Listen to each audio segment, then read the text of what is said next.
diferencia. Carlos Heller. Marca de radio. ¿No te parece que hay una relación directa, proporcional, quiero decir, entre la... Hoy yo hablaba de la infoxicación, con el tema de... Por la duda recuerdo que no es un término mío, ya lo acuñó Alvin Toffler en la década del 70.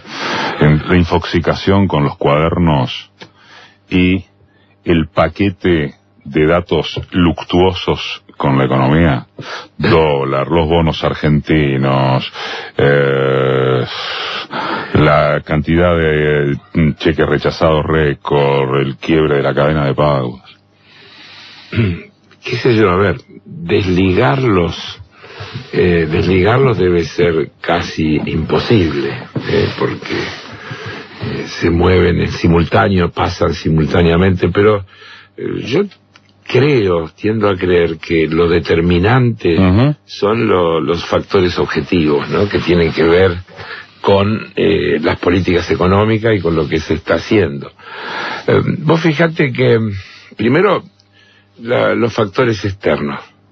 Esta semana hubo un tema global de revalorización del dólar frente al conjunto de las monedas. Y el tema con Turquía, ¿no? A partir del tema con Turquía, en el que también es notable ver cómo el imperio, cuando uno dice el imperio, palabra que debe rescatarse. Mira lo que dice el presidente de los Estados Unidos para hablar de la crisis o de lo que pasa con Turquía. Acabo de autorizar una duplicación de aranceles sobre acero y aluminio con respecto a Turquía, ya que su moneda, la lira turca, se desliza rápidamente hacia abajo contra nuestro fuerte dólar. Y si no me equivoco, lo escribió entre signos de admiración. Espera, pero vas a ver. El aluminio ahora será el 20 y el acero el 50, el arancel. Nuestras relaciones con Turquía no son buenas en este momento, eso está entre signos de admiración. Es decir, el imperio utiliza instrumentos de política económica, como son los aranceles, para sancionar a un Estado con el que no tiene buenas relaciones. Deja de lado las razones, la discusión, pero claramente además lo escribe en un tuit con absoluto desenfado. Entonces, ¿por qué digo esto y empiezo por ahí? Porque cuando uno tendría que hacer la cuenta de los horrores de esta gestión, debería decir, mira, la primera es la llamada reinserción en el mundo. Lo dijimos hasta cansarnos, que era una locura. Pero además de que era una locura entrar al mundo globalizado, porque el mundo globalizado está pensado a favor de los intereses de las grandes corporaciones, los grandes grupos económicos, y en todo caso de los grandes países, porque fue concebido originalmente por Estados Unidos y Inglaterra cuando gobernaban Thatcher y Reagan. Entrar en este momento, cuando Argentina decide entrar, que es el momento en que Estados Unidos y Inglaterra, por razones internas, comienzan a generar políticas proteccionistas, suena una locura, pero bueno, hay que pagar al contado a los buitres y entrar al mundo que nos está esperando con los brazos abiertos, tiene, entre otras, este tipo de consecuencias. En primera cuestión, vos fíjate que, si uno hace memoria, nos vuelve a pasar lo que pasó con el tequila, lo que pasó con un montón de otras cuestiones, cuando teníamos esa situación de inserción pasiva. El efecto tequila, el caipirinha, el vodka, que siempre era más grande acá que en los países de origen, por el nivel de dependencia que teníamos. La crisis del 2008, 2009, no es que no nos impactó, pero la Argentina tenía un conjunto de políticas que permitían amortiguar la forma en que esa crisis llegaba y afectaba a la economía del país. Y entonces cuando vos mirás, ves que no es lo mismo entrar indefenso a ese mundo global, o tener regulaciones, o tener un Estado activo, presente, que actúa, que va viendo lo que sucede. Ahora, ellos lo saben. Lo que pasa es que no quieren. Mira, La Nación de hoy, en el suplemento económico, el Central busca aflojar el corset del fondo. Que llega el lunes, dicho sea de paso, sí, ¿no? pero quiero reiterar, porque acá quiero hacer varios comentarios. ¿No era que este era un acuerdo voluntario?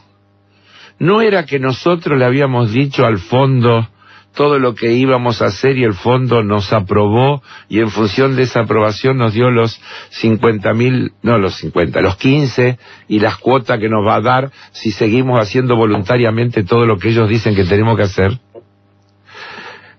Entonces, el Central busca, ¿sabes qué dice esta nota? La Nación de hoy. La Nación de hoy, que sección de Economía. En la sección de Economía, que está muy bien escrita, porque está escrita por gente que entiende más allá de su visión, que puede ser ideológica, pero...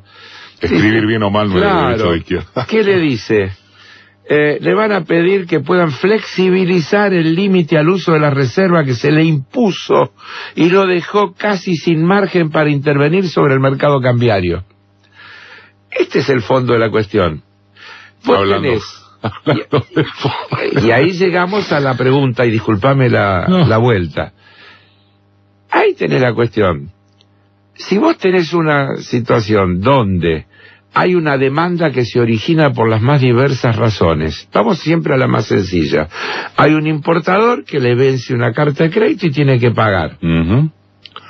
Y va a comprar dólares, va a ver al señor Mercado. El señor Mercado dice, mire, el Banco Central no me vende, no tengo. Los exportadores no liquidan porque no tienen ganas. Así que, dígame cuánto me está dispuesto a pagarme. 28. No, a 28 no tengo. 29. No, a 29 no tengo. Es decir, eso es el mercado cuando fija el precio. Es oferta y demanda. Cuando vos tenés una demanda inevitable para que la economía funcione y una oferta que no existe, el precio es el elemento de regulación. Y esa es la política, para que se entienda bien. Entonces, no es que se les escapa. Ellos tienen asumido que el precio es el elemento de regulación. Ahora, como a la vez estás en una economía liberada, esa devaluación va a aumentar el precio de la harina, del pan, de la papa, de todo lo que se te ocurra, y entonces más inflación, y entonces el Banco Central mismo va a volver a decir no se cumplen los objetivos de ajuste de la inflación y por lo tanto tenemos que mantener las tasas altísimas, y ahí estamos. Bueno, y ahí estamos, y algunos, cuando digo algunos, no, estoy refiriéndome a los incluso los de ellos, que están hablando de empezar a analizar el gobierno la posibilidad del waiver, del perdón, sucesivos perdones del fondo porque no se van a cumplir las metas pautadas. Vos sabés que se va a vivir pidiendo perdón porque no se van a cumplir, pero ya no se están cumpliendo. Si ya te están diciendo el Central busca aflojar el corsé del fondo. Bueno,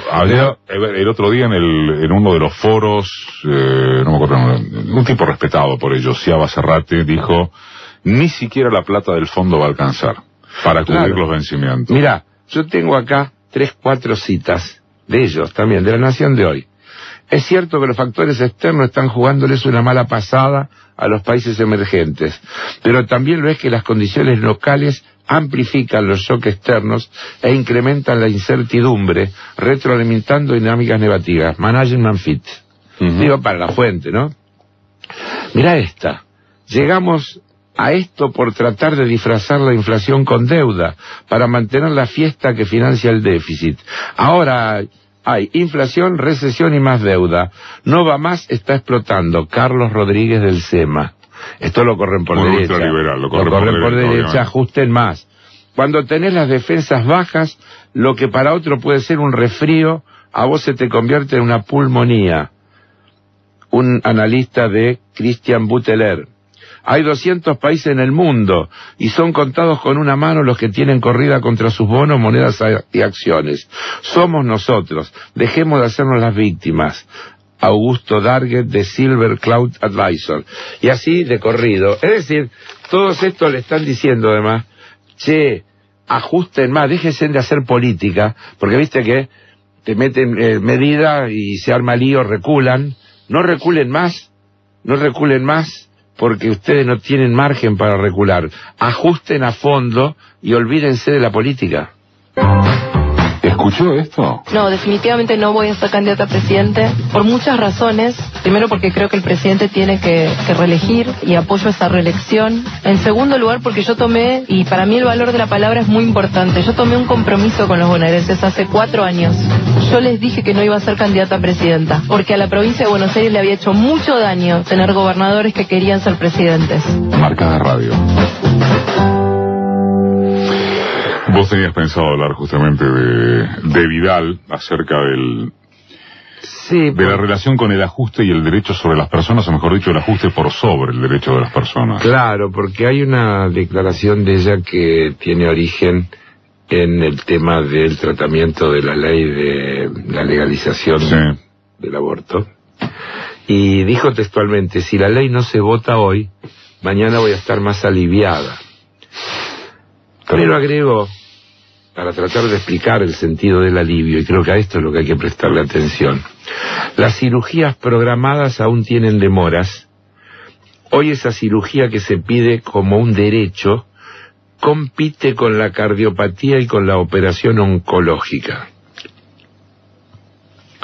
Creo que no hace falta comentarios, ¿no? La cara tuya... Sí, hace falta. Además, ¿sabes por qué? Porque además es una bruta, porque el 90% de los casos de aborto se resuelven con pastillas, no con procedimientos químicos. Sos una bruta, Vidal. El único comentario puede ser ese. Pero además, yo quiero, desde la óptica en que encaro en general las columnas, rescatar que lo termina llevando a una cuestión económica. Terrible, sí. Está diciendo que el presupuesto de salud no le alcanza para las dos cosas, que si se incorporara esto dentro de los procedimientos habilitados, habría que suspender otros. No está pensando en que hay que mejorar el presupuesto de salud, sino que elijas entre la cardiopatía es entre la cardiopatía o la posibilidad del aborto. Bueno. Además de la ignorancia o de disimular con el tema de la utilización hoy de procedimientos no quirúrgicos para resolver el problema. Entonces, el problema es que, por eso a veces, nosotros nos cuesta mucho, Eduardo, porque es muy difícil pensar cuando la base de tu pensamiento está cruzada por esa ideología.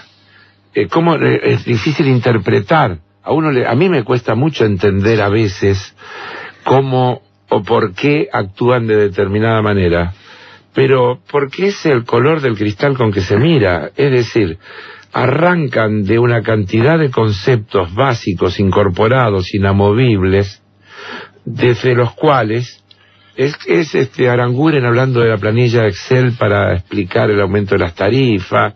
Es decir, uno podría hacer listas de cosas de ese tipo. Por eso yo creo, y estoy muy de acuerdo con lo que decís, que a veces se transforma en un lugar común aquello de promover el debate, porque el cristal es tan diferente que ¿qué podés debatir?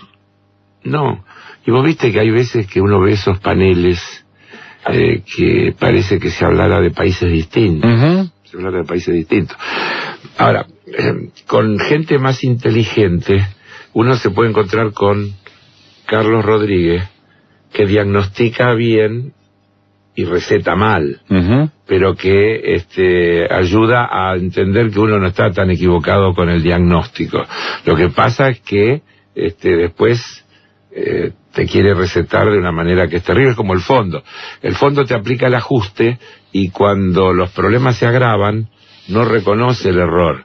Dice, la dosis fue insuficiente, hay que profundizar el ajuste. ¿Qué es lo que le están reclamando todos esos economistas cruzados por el pensamiento neoliberal? Es una postura que ciertamente es más...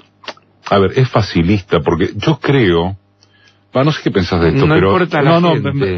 pero eso iba. Claro. Cuando recetan más a la derecha todavía, los Rodríguez, el Sema, Ávila, no piensan en ¿cuál es el espacio político para aplicar esas recetas?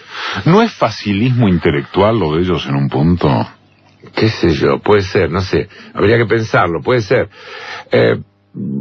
Yo creo que ellos parten de la base de que hay un enorme trabajo mediático-cultural que hace que una porción importante de la población crea que la está pasando mal por culpa de estas políticas llamadas populistas, y que entonces después esta famosa del estamos mal pero vamos bien, el presente es malo pero el futuro es promisorio, tenemos que pasar porque este dolor que hoy tenemos es producto de los errores del pasado, no sigamos repitiéndolo y hagamos de una vez por todas lo que hay que hacer. Toda esa zaraza, como diría Fidel Pintos, repetida con tanto poder, con tanta intensidad, cala en la gente. ¿Podemos cerrar con el ajuste en los jubilados y sobre todo acerca de cuánto será y cuánto podría haber sido? Sí. Primero, con una reflexión, ¿no? Es el sector que menos capacidad de reacción tiene. Y es a la vez el sector que consume la parte más sustancial del presupuesto. Siempre nos aburrimos de repetir que era imposible pensar en ajuste sin meterle la mano a los jubilados. Y lo decíamos incluso en tiempo de campaña electoral, ¿vos te acordás que decíamos que no entendíamos cómo? Y todavía, vos sabés que en estas encuestas alicaídas que aparecen sobre el apoyo que mantiene el gobierno y la imagen del presidente y demás, profundamente reducidas en relación a lo que era en octubre del año pasado, cuando mirás las aperturas etarias, es decir, por edades, te encontrás con que el segmento donde mantiene la más alta adhesión relativa, es decir, en todo el rango etario bajó un montón, pero en el 50-60 para arriba es donde más se sostiene. Donde más se sostiene. Increíble, ¿no? Claro. Es como... increíble. Bueno. El asunto es, también nosotros nos aburrimos de decir que la ley de reparación histórica, lo que tenía de histórico era que incluía el blanqueo de capitales, pero que respecto a los jubilados era un proceso que apuntaba a achicar el valor real de las jubilaciones, tema que además está incluido en el acuerdo con el Fondo Monetario Internacional, vamos a volver a decirlo. Bueno, se conoció el último aumento que habrá este año, y el haber mínimo de los jubilados, a partir de esto, habrá que en el año 2018 las percepciones de los jubilados habrán tenido un incremento del 27%. Eso es lo que va a ser a diciembre. Entonces, sin hacer ningún sensacionalismo, uno podría decir, moderado, inflación 32, jubilados 27. 27, sí. Moderado. Ya está lleno de pronósticos de 35, 34, pero ¿sabes que a mí siempre me gusta no exagerar o no anticipar? Está bien, quiero decir, tomemos las cifras 32. de 32% de inflación, jubilados 27. 27, pero, siempre hay peros. Vos sabés que durante el gobierno anterior se le dio el derecho a la jubilación a 3,5 millones de personas que no tenían aportes, que le faltaban aporte, que no completaban aporte, que habían sido trabajadores en negro y que por lo tanto no podían demostrar los aportes, etcétera. Algunos lo presentan como un regalo, no es cierto, se les dio una moratoria, esos trabajadores accedieron a una jubilación y pagan una cuota de moratoria hasta equiparar lo que tendrían que haber aportado, pero entran en el derecho. Bueno, a ese segmento no le dieron un bono de 750 pesos del mes de marzo, con lo cual, para este segmento de los 3,5 millones, que son los de la franja más débil, te imaginas que son todos de la mínima, etcétera, el incremento va a ser solo del 21,7%. Entonces, te vuelvo a repetir, 32... La inflación calculada optimistamente. Son 10 puntos abajo. Son 10 puntos abajo. Ese segmento del sector de menores ingresos va a tener una pérdida del 10% en términos reales de sus ingresos. ¿Querés otra en el mismo plano? Las asignaciones familiares. Ajá. Vos sabés que en todo el sistema salarial argentino hay, en todos los convenios, una cuestión que es zona desfavorable, Sí, sí. que es reconocer que en determinada zona la vida es más cara, entonces los que trabajan en esa zona tienen un plus. Cuando se puso la asignación universal por hijo, se asumió que también tenía que haber un plus en esa asignación, porque en realidad era el reconocimiento de una realidad nada más. Bueno, el gobierno, en busca de recortes, decidió eliminar ese plus diciendo que era un privilegio. Ahora lo han suspendido por 30 días porque se le armó un lío bárbaro, no solo con la gente, sino con los gobernadores de las provincias del sur que dicen nos van a explotar, es un desastre lo que ustedes están haciendo. Y lo han... Y en 30 días cuando la gente se olvide... Pero la síntesis es ajuste, ajuste, ajuste. Y sobre todo, vos fijate que te estoy hablando de que son con los que menos pueden protestar. Es un tema, ¿no? En ese sentido, dejo sentada una preocupación. La noticia de que la CGT se reunió ayer en Casa de Gobierno con el gobierno para pautar una actitud, digamos, no conflictiva en función de las cosas que vienen por delante.